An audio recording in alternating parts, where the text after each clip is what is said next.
Rockstars, it's amazing to me how I work with some of the most powerful people who own businesses, and they get so stuck on this idea that they have these difficult decisions that are usually one of two options.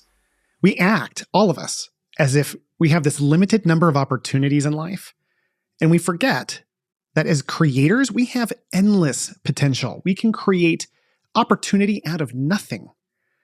And so I find as people start to get stuck in these ruts, that they don't understand how to make decisions, especially hard ones. Like there's no criteria for them to define success, or they don't know how to create guardrails in making their decision. And as a result, they get super stuck in one or two options and forget that they have endless opportunity. So in today's episode, we're going to talk about how to make difficult decisions. Now, for entrepreneurs, they kind of have the opposite problem. They have so many options ahead of them, and they see that they have this shiny object syndrome. And you know who you are. If you're that person who's working on one thing, gets it off the ground just an inch, and then sees something shiny and starts chasing it, this is also for you. Because even though you don't feel limited in your decision-making process, you're finding yourself going a mile wide and never going a mile deep like you know you can. So, how do we make decisions? We're going to use information from a book called The Gap and the Gain by Dan Sullivan to help express this one form of decision-making criteria. All successful people I've ever worked with, rock stars, they have decision-making criteria. One of my old coaches and now partner, Scott Fritz, he had a 3-filter decision. Is it fun? Does it bring me closer to God? And does it make money? Now, these are business decisions he's talking about. He may not be talking about decisions he makes at home. I know he has his own criteria for that. But just having something to filter decisions through allow us to feel more objective in these processes that oftentimes are so highly emotional. And that's why these decisions are so difficult, because there's so much emotion tied to them, especially when it's in the family or with ourselves, right? So let's walk through this criteria together. What I'd like for you to do is take a decision that you have to make right now. It could be something that is at work or personal. It could be a relationship that you're struggling with. It could be an expense that you're deciding on. It could be any number of things that you're just making a decision on. And let's ask these questions.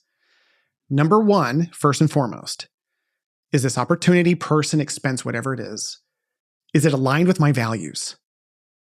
So if it doesn't align with our values, it's an immediate no. And we don't have to keep going.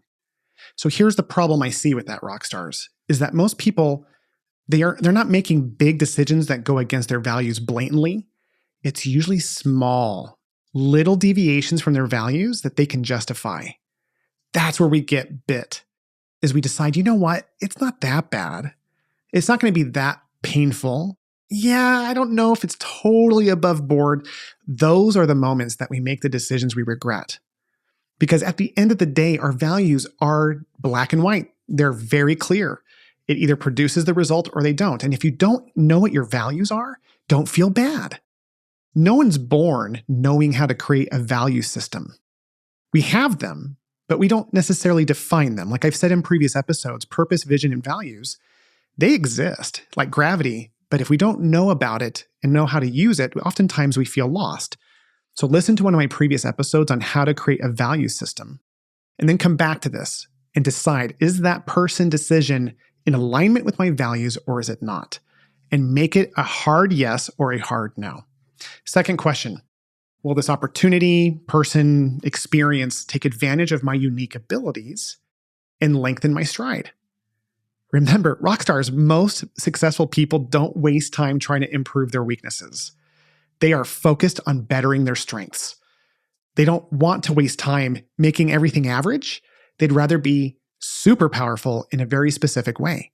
So is that relationship or decision going to strengthen that? Or is it going to weaken it? And if it's a no, then probably it's a no. Number 3, how will this opportunity benefit mankind? Is there a greater purpose? I think one of the things that we get in the mistake of deciding is what can benefit us now versus what's going to benefit us in the long run. There's a famous study that you've probably heard of where experimenters took children and they sat them down, they put a marshmallow in front of them and said, You can have that marshmallow right now, but if you wait 2 minutes, we'll give you 2 marshmallows. And it was a very high number of children who just ate the marshmallow as soon as that researcher left, right? But researchers stayed with those kids after the experiment and found a very direct correlation to the children who could wait for 2 marshmallows to be way more successful in life in every capacity.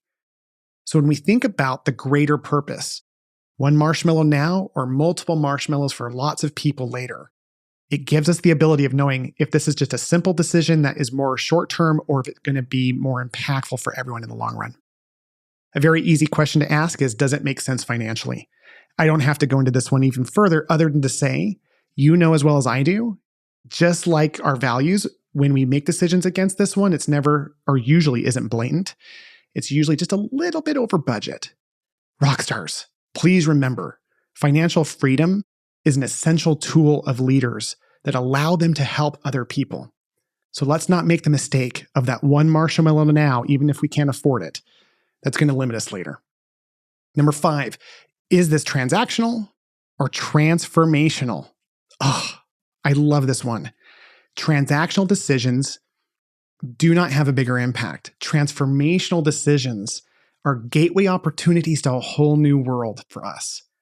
That's the difference between making a sale or one relationship that opens the door to a whole new industry of sales in the business sense. Number 6, if I say yes to this, what do I have to say no to? We forget, rock stars, that our energy is limited. We have only so much time in the day. So if we're going to do something and agree to it, then we're going to say no to something else. Now, here's what I've learned in terms of balance when it comes to decision making. Early on in something new, it's always yes until no. However, I always remember too that the most successful people, after they start getting traction, get in the habit of saying no way more than they say yes. So early on, it's yes until no. But once we start getting things defined or created, that could be a relationship, it could be a business, we have to start saying no so that we can go a mile deep in the impact that we want to make versus a mile wide. So if this thing that you've been thinking about isn't clear yet, I'd like to share a story to wrap up today's short episode. The story goes back to Australia in the 1970s. Australia had a row team that was literally the laughingstock of the world. They bombed at every Olympics. They were the worst. It was so bad that they were shamed at most of these events. And then somewhere in the 1990s, they found this coach who decided to simplify everything that they were doing down to one question. And the question was, does it make the boat go faster? So as they were making decisions as individuals or a team, did it make the boat go faster was brought up. If someone was going to go party that night or go to bed early, well, which of those 2 things would make the boat go faster? If they were investing in a certain training, would it make the boat go faster? Everything became hyper-focused, just like sunlight, with all of its power being dispersed across the universe versus being magnified through a glass to burn and catch fire. Their results started to catch. They ended up winning multiple gold medals, became leading in the world of row. And that came because of their decision-making process. So my question to you, rock stars, no matter what you're deciding today or down the future, is what makes your boat go faster? And what is that? What is your boat?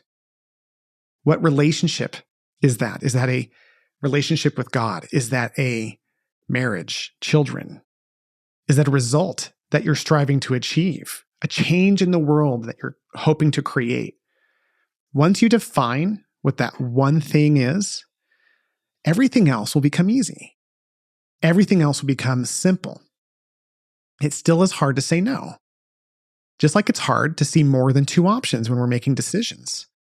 But in the end, it's the effort that we put into this that matters. What I love, one of my favorite leaders once said, is that effort matters. It really matters.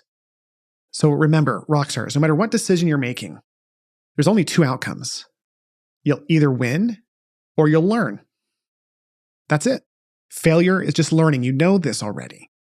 But it's nice to be reminded when you're making a hard decision. And please listen to this episode any and every time you find yourself stuck in making a decision, hear my voice again. Let's walk through these questions together. Because I know if you'll put the energy into creating guardrails in this filter of decision making, you are always going to come out on top no matter what. Rockstars, thank you so much for listening. Until next time. Guys, thank you for taking time to listen to today's episode. If you found today's information to be useful, could you take a minute and help me? I would love it if you could leave a podcast review in your app so that other people who are looking for this information can find it. Plus, my dream is to have the largest network of medical entrepreneurs and leaders in the world so that together we can change healthcare to make it better for all. So in addition, if you can think of anyone that you could send this to, not only would that mean a lot to me personally, but it would build this network so that we can make healthcare the way that we want it.